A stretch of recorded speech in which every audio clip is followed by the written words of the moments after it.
Hello everyone, स्वागत है आप सबका सीके क्लास में। तो आज हम लोग पढ़ेंगे पैटर्न ऑफ सेंटेंसेस।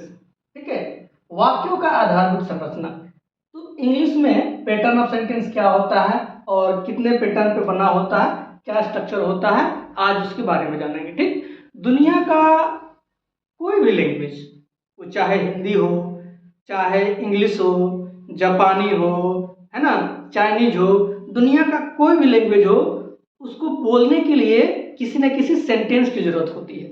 और हर सेंटेंस का, हर लैंग्वेज की सेंटेंस का अलग अलग स्ट्रक्चर होता है। जैसे आपको यहाँ लिखते हैं कि राम आम खाता है। ठीक है, तो राम आम खाता है, ये किस लैंग्वेज में लिखे हैं? हिंदी में। ठीक, अगर इसी का आप इंग्लिश बना रहे हैं कि Ram it's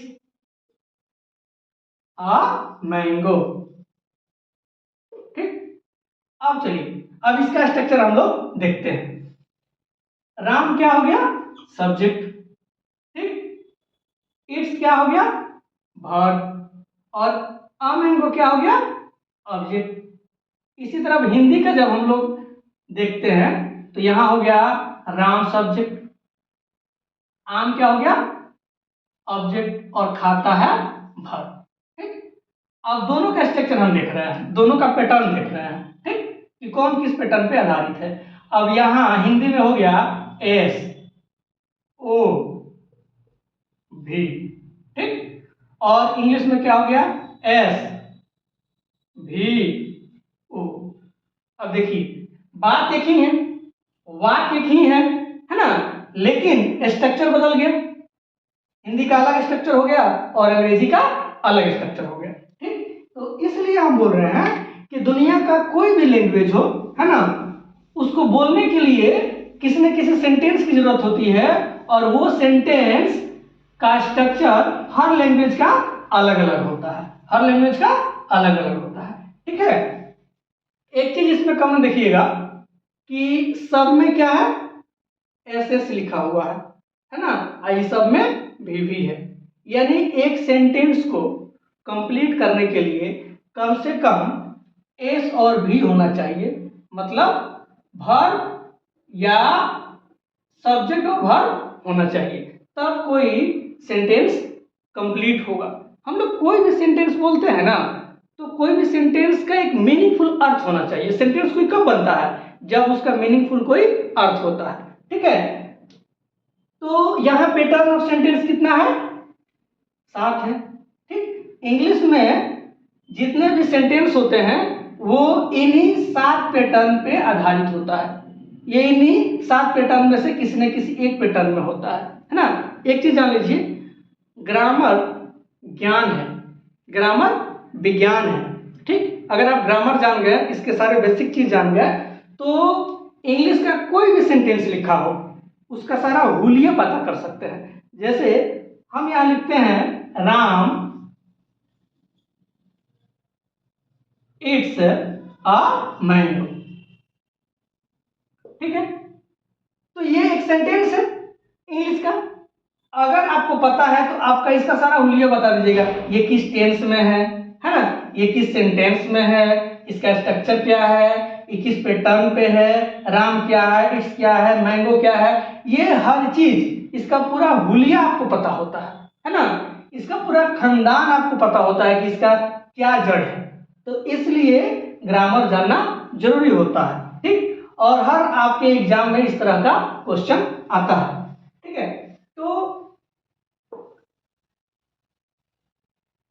pattern of sentence 7 तरह के हुआ। अब हम लोग देखते हैं कि एस क्या है, भी क्या है, सी क्या है, ओ क्या है ना, चूंकि इसमें दिया हुआ है ना एस भी, S B C, S B ओ।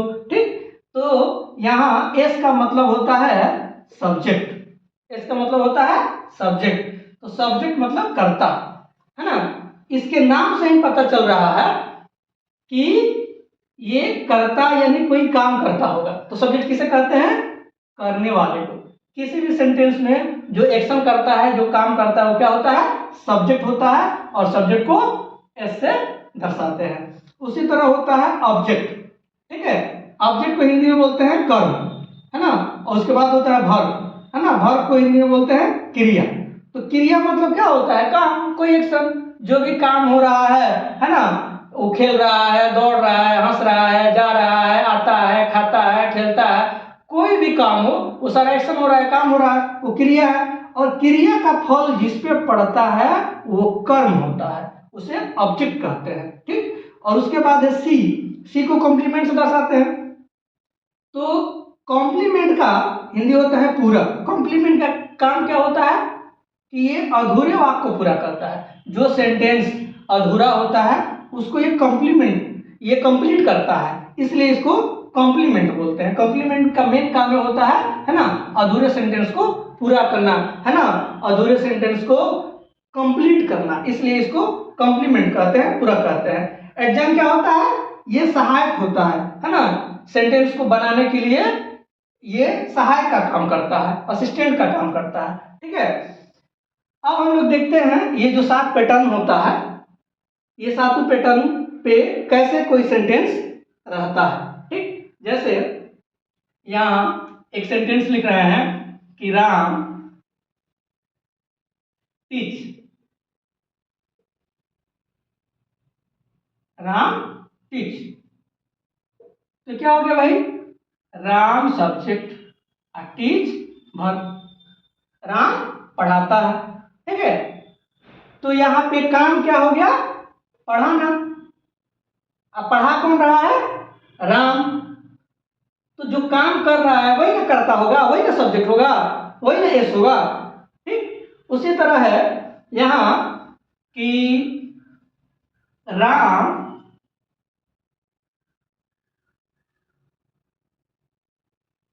टीचर्स मी।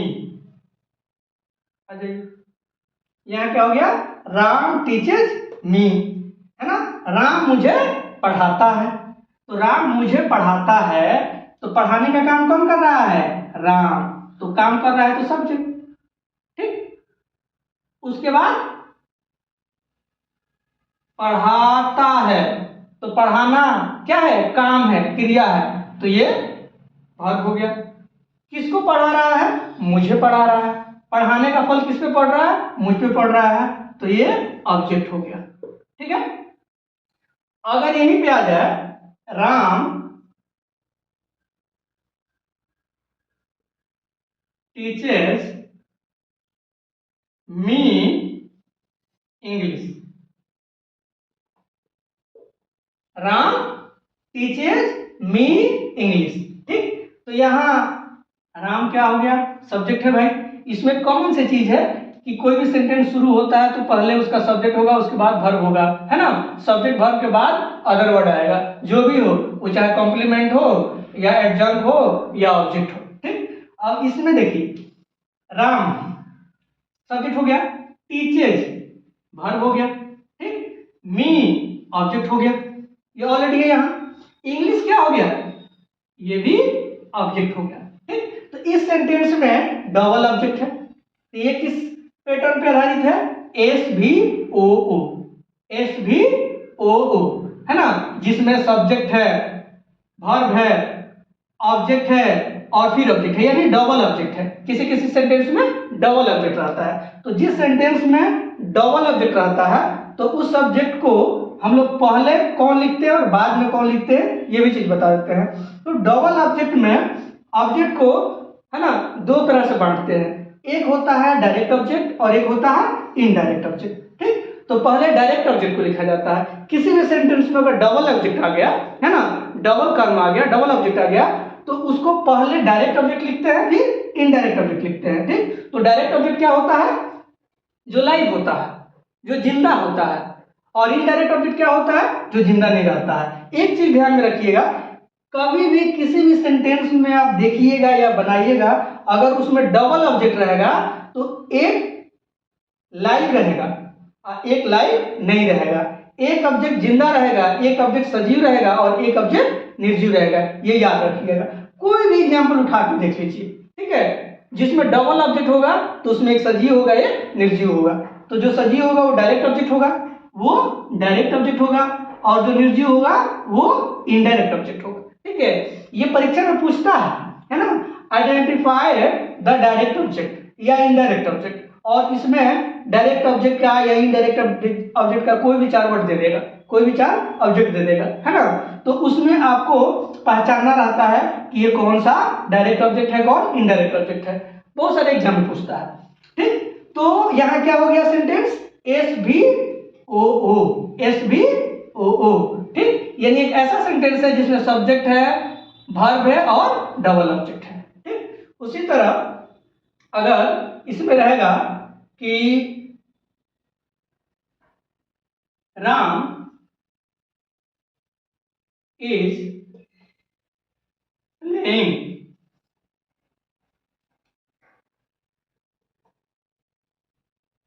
सिंस मॉर्निंग, ठीक, तो राम क्या हो गया, सब्जेक्ट हो गया, इज प्लेइंग वर्ब हो गया, इज हेल्पिंग वर्ब है, प्लेइंग मेन वर्ब है, तो ये दोनों मिला के क्या हो गया, वर्ब हो गया। ठीक, और सिंस मॉर्निंग क्या हो गया, ये एडजंक्ट हो गया। एडजंक्ट क्या होता है, सहायक होता है। एक चीज ध्यान में रखिएगा, है ना, जिस वर्ड में भी टाइम लग जाए, समय लग जाए, है ना, और उसमें प्रीपोजिशन लग जाए, विथ हो गया, बाय हो गया, इन हो गया, ठीक, ओवर हो गया, अगर इस तरह के से वर्ड में अगर प्रीपोजिशन लग गया तो वो डायरेक्ट आता है एडजंक्ट में, वो सहायक होता है। ठीक है, अब आइए इसमें अगर आ जाए कि Ram is playing cricket since morning,